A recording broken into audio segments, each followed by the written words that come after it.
Plastic production and pollution are a global crisis. About 8.3 billion tons of plastics has been produced since the 1950s.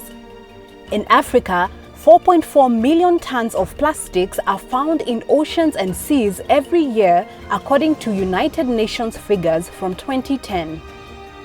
Most of the plastics disposed comes from the daily use of single-use plastics.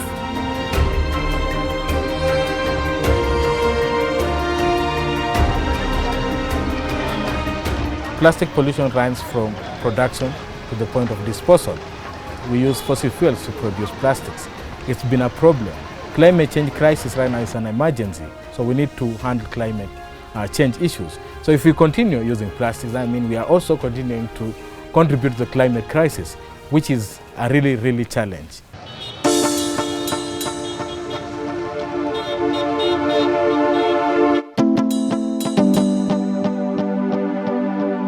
Plastics do not biodegrade.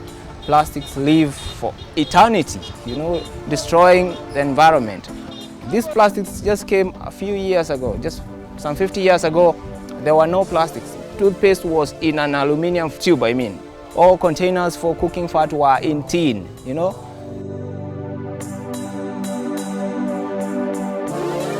99% plastic ndio inachafua environment, unaona.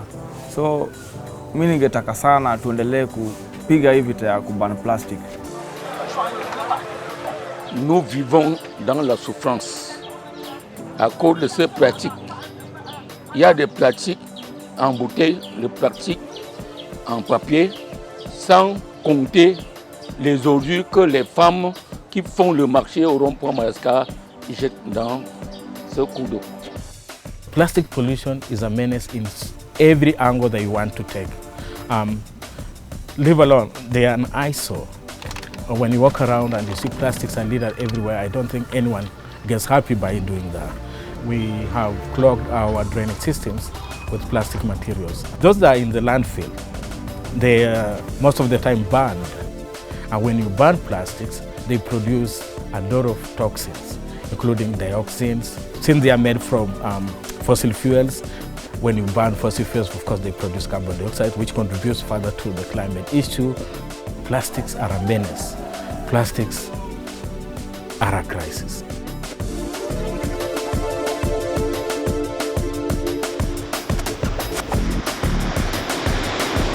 Much of the plastic that has been produced is disposed of in the environment. Either they end up in the landfills or they are littered in our streets and end up in the drainage systems, and some end up in the marine environment.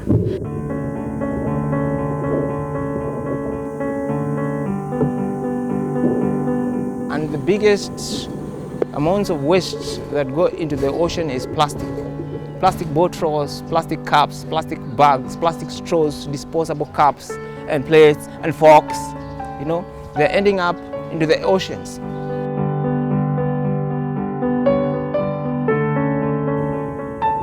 Some of them break into microplastics that are eaten by fish, and they poison the fish. Some of them strangle marine life. A while ago, a whale died from ingesting about around 7 kgs of plastics. I think it's important to protect the ocean because the ocean is the life source of the planet. Without the ocean, there can be no us. We get 50 to 70% of our oxygen from the ocean, no matter where we are on this planet. So for me, it's basically a matter of life and death. If we do not protect the oceans, we will perish.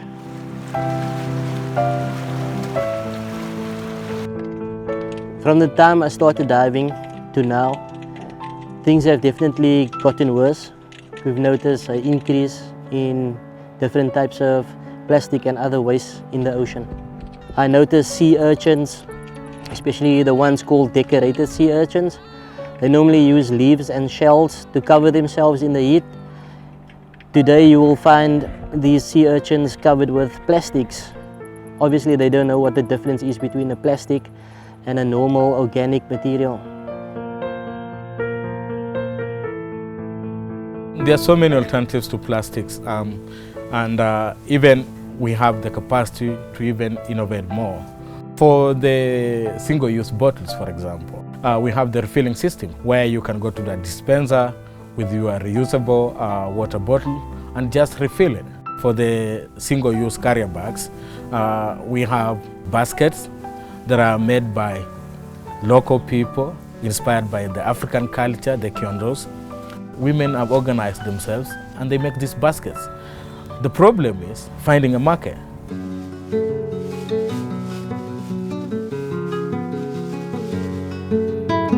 Twambĩrĩirie gũthondeka ciondo nĩgetha rĩu andũ mahote gũthiaga nacio nduka nĩ ũndũ wa gũtheria mazingira nĩgetha ona bũrũri ũgĩthere na nĩgetha ona ithuĩ tũkĩone mbeca. The narrative that we can't do away with plastics because there are no alternatives to plastics. We have alternatives already being produced by our community members who are trying to sustain themselves, who are trying to make livelihoods out of these alternatives. So it's just important, it's just good that we support them. It's just good that the government also provides subsidies for them so that these products are affordable to everyone, because they can't really compete with established industries. The plastic industry is already established.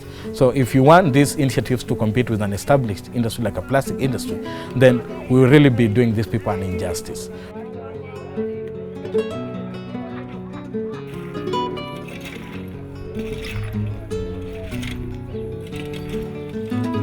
My name is Dennis Otieno.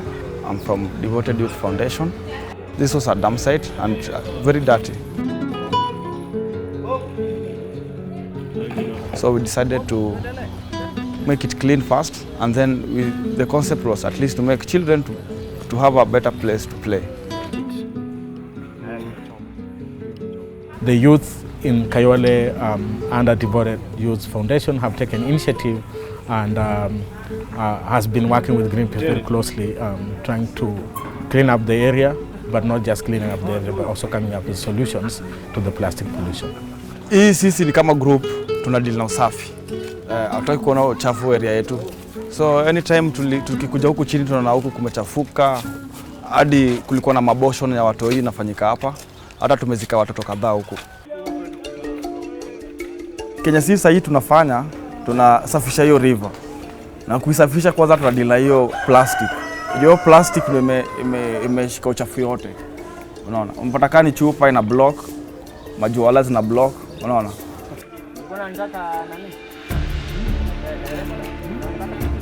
They are providing solutions in terms of alternatives, but they are also managing what has already been put in the environment.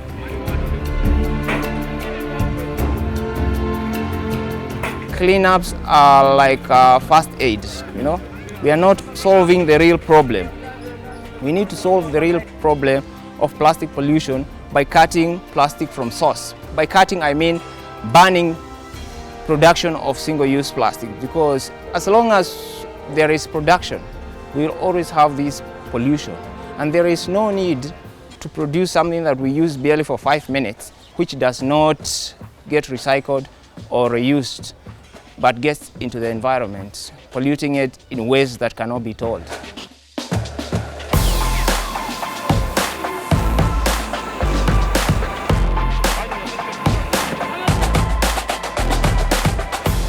We really just to face this crisis with the real solutions and stop hiding behind false solutions. Real solutions lies with reusing and refilling. False solutions lies with recycling. So in a clean and conduct brand audit, what comes out is that much of the products that they claim to have recycled are still in the environment. So recycling is a false solution. I think industries have done a good job at perpetuating a narrative that plastic is life, which is a fallacy, because plastic is not life. Africa is awake to the effects of plastic pollution, and more than 28 countries in the continent have banned plastic bags, with offenders facing fines or prison sentences. This conveys Africa's desire to reduce plastic bags use. The manufacturers know that recycling is not working, but they are always hidden behind that narrative. So when you have a ban in place, it forces them to find solutions. The solution is them trying to move away from producing single-use plastics and finding alternatives. And if small groups like this one in Kigambura, small groups like the youth group in Kayole can find solutions, what about the major corporations that are benefiting from the profits they make out of plastics? If they only invest in the research and development, they're able to provide viable solutions that are alternatives to the problem that we are faced with. The government needs to enforce the ban to 100%, to press and to push industries producing plastics to commit to protect and conserve the environment. Prendre l'exemple du Rwanda suffit seulement aux dirigeants africains pour pouvoir éradiquer ce problème de plastique. Donc ce que nous demandons à nos dirigeants, c'est de faire le tout pour le tout et essayer d'éradiquer ce fléau qui est le problème du plastique. So it beats the logic of having a ban in place when people are applying for exemptions and getting those exemptions. So the government has to be more stern, more objective, and also be more accountable.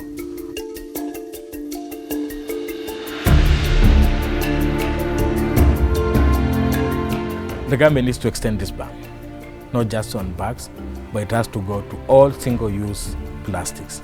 Because even after the ban, we still have straws everywhere in our environment. We still have single-use plastic bottles everywhere in our environment. And they are still just causing the same problem that was being caused by the single-use carrier bags. The cry to manufacturers and government is to urgently act. But what can an individual do to make a difference on plastic pollution? It is also our personal responsibility as citizens of this country to take care of our environment by stop littering, being responsible by carrying water bottles that are reusable, refusing to take straws, for example, when they are offered in restaurants.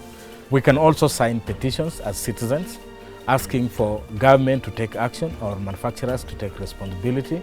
So citizens have a role to play in this. And an active role will really help to solve this problem. The future that I want to see, is a future of sustainability, a future with less plastic, because less plastic is fantastic, And with less plastic means less pollution. If we don't deal with the plastic crisis issue urgently, then I'm not a prophet of doom, but I foresee more problems. So we will continue to lose livelihoods. We will continue to lose our marine life. We will continue to face flash floods, maybe at an increased level. Who knows? Because research is still underway to ascertain how much impact plastics have on human health. Africa has made strides in the ban of plastic manufacture and use. However, Africa needs to intentionally act in haste to stop plastic pollution at its source.